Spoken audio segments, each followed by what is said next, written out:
하고 있는 하나님의 백성에게 무엇이라고 말하는지 읽겠습니다. 이 시간은 마태복음 11장을 봉독하겠습니다.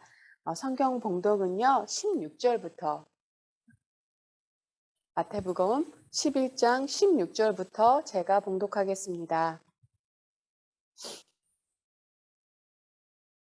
이 시대를 무엇으로 비유할까?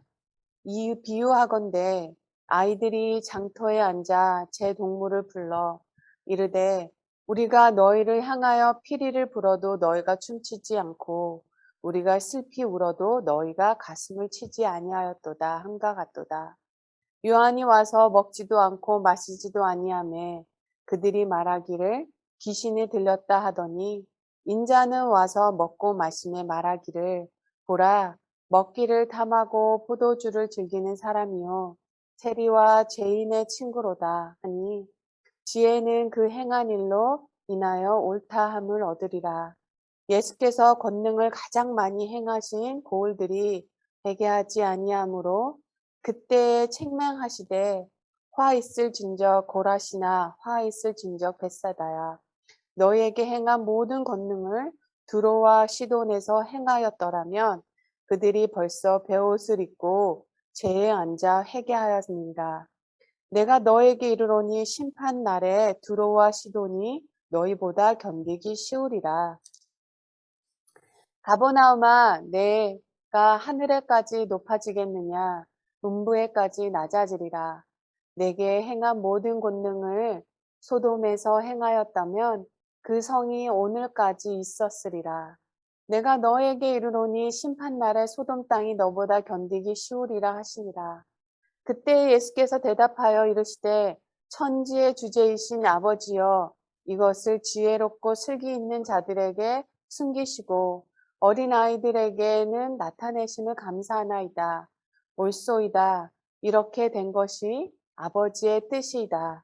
내 아버지께서 모든 것을 내게 주셨으니 아버지 외에는 아들을 아는 자가 없고 아들과 또 아들의 소원대로 계시를 받은 자 외에는 아버지를 아는 자가 없느니라. 수고하고 무거운 짐진 자들아 다 내게로 오라. 내가 너희를 쉬게 하리라.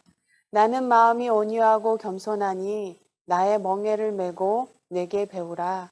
그리하면 너의 마음이 쉼을 얻으리니 이는 내 멍에는 쉽고 내 짐은 가벼움이라 하시리라. 구름 마르고 꽃은 시드나 하나님의 말씀은 영원히 서리라. 기도하겠습니다. 하나님, 이 시간 은혜를 부어 주옵소서. 깨우침의 영을 우리에게 부어주사 말씀을 깨닫게 하시고 깨달은 말씀을 삶 속에서 살아갈 수 있는 will파워와 용기를 주옵소서. 예수님의 이름으로 기도합니다. 아멘. 옥에 갇혀있는 세례 요한이요. 자신의 제자들을 예수님께 보냅니다. 예수님께 보내 요한의 제자들이 예수님께 나와 묻습니다.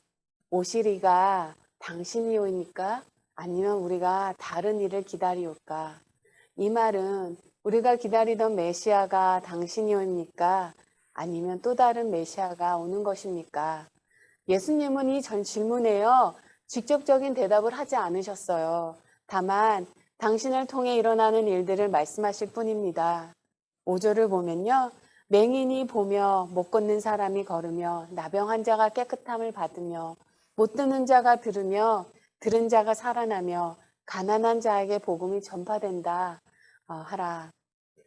예수님이 계신 곳은요. 그곳이 어느 곳이든지 회복이 되는 사건들이 일어났습니다. 그렇다면 그가 누구인지 미루어 짐작할 수 있지 않겠습니까?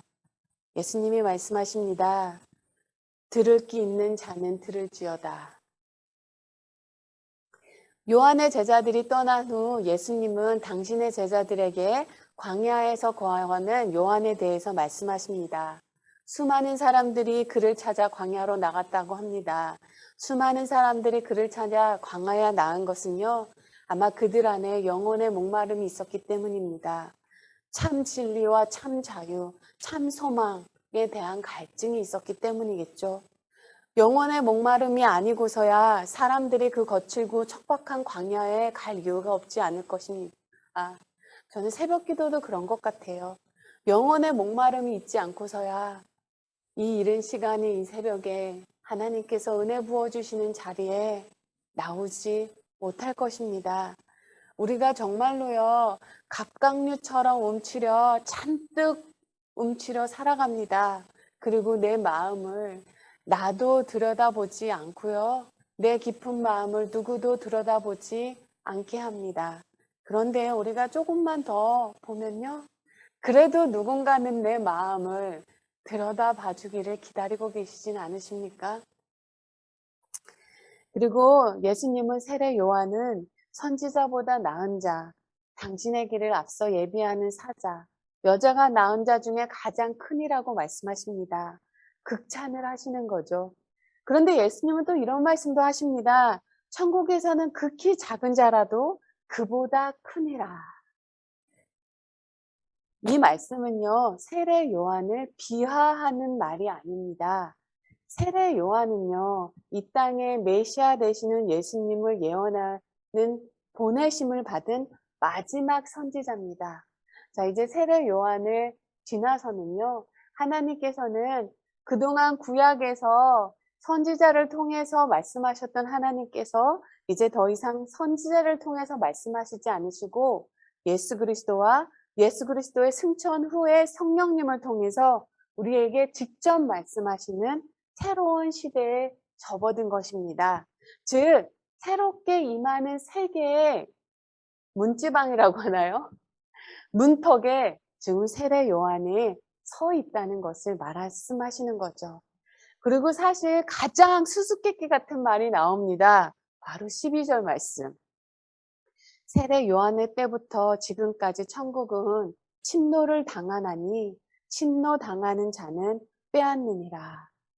아마 이 말씀은요, 메시아가 오실 길을 닦았던 세례 요한이 겪고 있는 시련, 또는 예수님을 따르는 자들에게 가해질 박해를 가리키는 것은 아닐까 싶습니다. 하지만 당시 사람들은 아직 준비가 되지 않았습니다. 예수님은 그 시대를 동무들이 피리를 불어도 춤추지 않고 슬피 울어도 가슴을 치지 않는 둔감한 시대로 말씀하십니다. 마치 지금의 시대를 말씀하시는 것 같습니다. 무관심한 삶. 21절, 27절에서는요, 우리는 예수님의 아주 낯선 얼굴을 볼 수 있습니다. 아무리 가르치고 선포해도 들을 생각이 없는 사람들은 듣지를 않죠.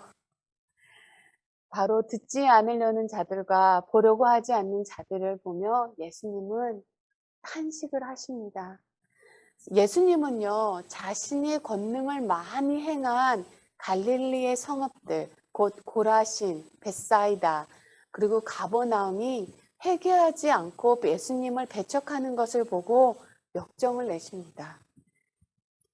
이방 땅인 두로와 시돈, 심지어 소돔을 거론하시면서까지 예수님이 그곳에서 이런 권능을 행했더라면 그들이 벌써 베옷을 입고 제에 앉아 회개했을 것이라고 말합니다. 자, 갈릴리 바다의 북쪽 해안에 있는 가버나움, 고라신, 벳세다야는 예수님께서 다른 어느 곳에서보다 더 많은 기적을 행하시고 더 많은 설교를 하셨습니다. 마태복음 8장, 9장에는요, 총 10가지의 예수님의 기적에 대해서 말하는데요. 그 중에 5가지가 가버나움에서 이루어졌습니다. 이 가버나움, 고라신, 벳사이다에서요, 예수님은 야이로의 딸을 죽음에서 일으키고요, 혈우증을 앓고 있는 여인을 치료하셨고요, 그곳에서 나병 자, 백부장의 하인, 열병으로 앓아누운 베드로의 장모를 고치셨습니다. 그곳에서 귀신 들린 자를 고치셨고요, 지붕을 뚫고 침상을 달아 내려진 중풍 환자를 고치셨고요, 안 못 보는 사람, 말 못하는 사람을 고치셨습니다. 그러나 주님께서 행하신 그 많은 표적과 기적을 경험한 그 사람들이 예수님을 거부한 것입니다. 왜 그랬을까요? 왜 그랬을까요? 사실 그 지역의 사람들은요, 다른 지역의 사람들에 비해 능력이 있고 똑똑하고 삶의 형편이 좀 더 나았습니다. 물도요, 좀 더 풍족했습니다. 그들 안에는 그런데 회심이 없었어요. 사람들은요, 예수를 통해 일어나는 기적은 반기면서요, 또요, 예수님이 전해주시려는 삶의 가르침은 외면했습니다. 예수님과 인격적으로 만나려 하진 않았습니다. 바로 기적은 좋지만 예수님을 따르는 삶은 예수님이 살라고 말씀하신 그 삶의 가르침을 살기에는 내려놔야 될 것이 너무나 많았던 거죠. 주님은 당신의 기적을 많이 행한 마을들이 회개하지 않자 그들을 꾸짖었습니다. 한해심은 탄심에 가까웠고 탄심은 연민에 가까웠습니다. 그리고 탄식은요, 기도로 이어집니다. 25절 말씀을 보면요. 천지의 주제이신 아버지여, 이것을 지혜롭고 슬기 있는 자들에게 숨기시고 어린아이들에게 나타내심을 감사합니다. 근데 사실 이렇게 번역하고 있는데요. 이 부분은 원어의 뜻을 더 잘 살린 영어 성경이 더 이 원어의 뜻을 잘 표현하고 있는 것 같아요. 영어 성경으로 읽어보면요. 이 부분이요. At that time, Jesus declared, I thank you, Father, the Lord of heaven and earth. 으로 시작됩니다. 즉, 원어는요, 그 갈릴리 북부 지역 사람들이 예수님이 가장 많이 기적을 행하시고 가장 많이 설교를 행한 그곳에서 거부당했을 때요. 그때 예수님께서 말씀하시기를 내가 아버지 되시는 당신을 찬양합니다. 아버지. 감사의 기도를 드려요. 찬양의 기도를 드려요. 그리고 하시는 말씀이 이 모든 것이 아버지의 뜻대로 이루어졌다고 합니다. 실패한 상황에서 주님은 하나님께 찬양의 기도를 먼저 들으셨어요. 이것은요, 말씀을 전하는 자의 삶을 살아가다 보면 경험해 되는 것 같아요. 마태복음 8장 9장에서 나오니 많은 기적들을 가장 많이 행한 그곳에서 사람들은 예수님을 떠나라고 했습니다. 떠나달라고 했어요. 외적으로만 본다면요, 가버나움에서 예수님의 사역은 실패하셨습니다. 그렇게 많은 기적을 행하였음에도 정작 예수님은 원하지 않았던 것입니다. 인간적으로 본다면요, 예수님은 절망과 좌절 속에 계셨어야만 합니다. 그리고 앞으로 십자가 일을 생각을 한다면요, 십자가를 질 것을 생각하신다면 낙심하고 주저앉으실 수도 있으셨어요. 그런데 이런 상황에서도 예수님은 하나님을 찬양합니다. 주님은 아버지의 뜻에 자신을 숙이고 감사 기도를 드립니다. 보내심을 받은 자에게는요, 보내신 자가 맡긴 일을 완수하는 것만큼 기쁘고 감사한 일이 있을까요? 그러니 주님은 하나님께서 함께 하신 일이니 실패한 것이 아니라는 것입니다. 아주 오래전에요, 지진이 하이티에 IT에 지진이 난 후 직후에 IT에 선교를 간 적이 있습니다. 사람들이 산등성이에서 살고 있었어요. 메마른 땅, 정말로 광야 같았습니다. 나무 한 그루 없는 그 산등성이 땅, 그늘이 없는 그 땅에서요, 집집마다 다니며 예수님의 십자가 복음을 전하고 기도를 해드렸습니다. 그러던 중에 한 집에서 예수님을 전하고 하는데 예수님을 거부하더라고요. 보편적으로 복음을 거부할 때 우리는 그렇다면 우리가 그래도 기도는 할 수 있겠습니까? 우리가 기도를 하게 허락해 주시겠습니까? 라고 하고 하면 대다수가 기도는 하게는 해주세요. 그때 우리 기도할 때요. 물론 그 집 안에 하나님께서 은혜를 내려달라고, 은총을 내려달라고 기도하지만요. 그러면서 또 반드시 하는 기도가 있어요. 하나님, 우리가 떠나간 이곳에 또 다른 자가 오셔서 와서 이곳에서 십자가의 복음의 씨앗을 주님 내려주옵소서 하고 이렇게 기도를 하는데요. 유난히 그 집은 기도조차도 거부하더라고요.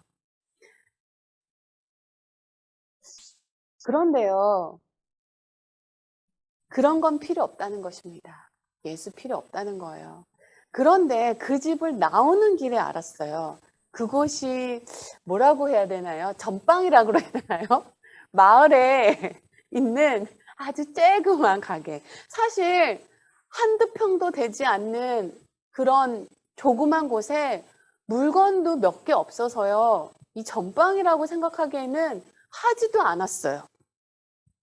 그런데 그 집에 나오는 길에 누군가가 세제를 사러 오는 것을 보고 그때서야 알았어요. 아, 여기가 가게였구나. 그런데 그 집을 나오면서 이런 말이 마음이 들었습니다. 아니, 이런 말이 나왔어요. 입술에서. 아, 여기가 가게, 이 사람이 가게를 했던 거구나. 그래서 예수님이 필요하지 않는가 보구나.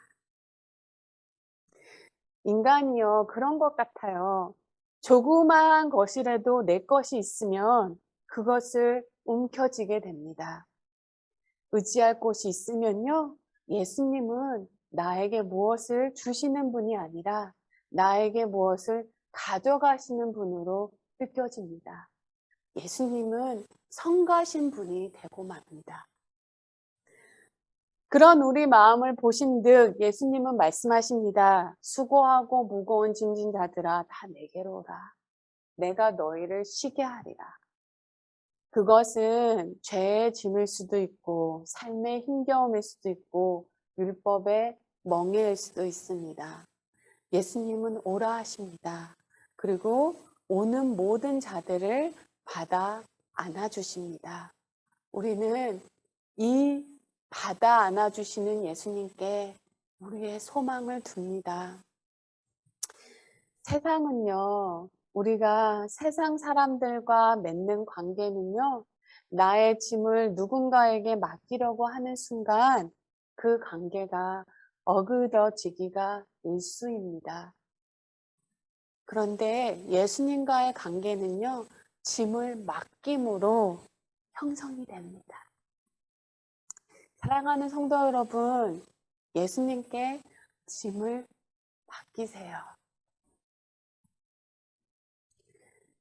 그리고 예수님은요, 그의 사람들은 그의 멍에를 메고 그로부터 온유와 겸손한 삶을 배워야 된다고 합니다. 29절 말씀. 나는 마음이 온유하고 겸손하니 나의 멍에를 메고 내게 배우라. 그리하면 너희 마음이 쉼을 얻으리니 이는 내 멍에는 쉽고 내 짐은 가벼움이라 하시니라. 온유함과 겸손함은 뭘까요? 온유함과 겸손함은 결국 낮아짐입니다. 낮아짐을 통하지 않고서는 열리지 않는 것이 영적인 세계입니다. 여기서 주님의 멍에는 주님이 지실 십자가를 가리킵니다. 주님은 우리에게 어깨에서 그 짐을 벗겨주시겠다고 약속하지 않았어요. 근데 우리는요, 주님께 나가면 짐을 벗겨주시겠다고 생각을 하죠. 근데 예수님은요, 짐을 벗겨주시겠다고 하지 않으셨어요. 아니, 오히려 짐을 벗겨주시지는 못할 망정 십자가까지 지라고 하십니다. 아니, 정말로 수고하고 무거운 짐진 자들아 다 내게로 오라. 내가 너희를 쉬게 하리라 해서 갔는데 십자가를 지라고 하시네. 아니, 뭐 이런 경우가 있나 싶습니다. 그런데요, 이 말씀은 경험을 통해서만 알 수 있는 진리입니다. 우리가요, 십자가를 지고 가다 보니 십자가가 나를 지고 가는 것을 경험하게 됩니다. 건강에 어려움을 겪었던 이가요, 어려운 이들을 위한 봉사활동에 나갔다가 덤으로 병이 나으신 분도 알고 있습니다. 마음의 큰 아픔으로 인해 매사에 부정적으로 보던 이가요, 남을 위해 봉사활동에 나섰다가 자기 내면의 치유를 경험한 일들도 있습니다. 다른 일을 섬기다 보니까요, 내 기도 제목은 저절로 응답되는 것을 우리가 여러 번 경험하게 됩니다. 내 생의 문제를 해결하는 데는요, 남을 복되게 하는 것보다 좋은 길은 없습니다. 우리가 선을 행하다 지칠 때가 있죠. 우리가 그런데 선을 행할 때 반드시 기억해야 될 것이 있어요. 그것은 바로 우리가 선을 행하다가 지치는데요. 모든 것을 다 잘할 수도 또 다 해야 되는 것도 아니라는 사실입니다. 그저 우리에게 맡겨진 일을 묵묵히 수행할 뿐입니다. 그리고 주님 앞에 나가요. 주님, 맡기신 일을 다 완수했습니다. 또 다른 시키실 일은 없으시는지요?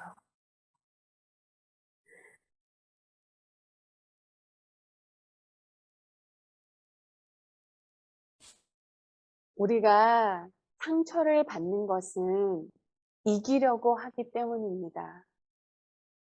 이기려고 하지 않으면요, 상처받거나 마음 상하는 일이 덜합니다.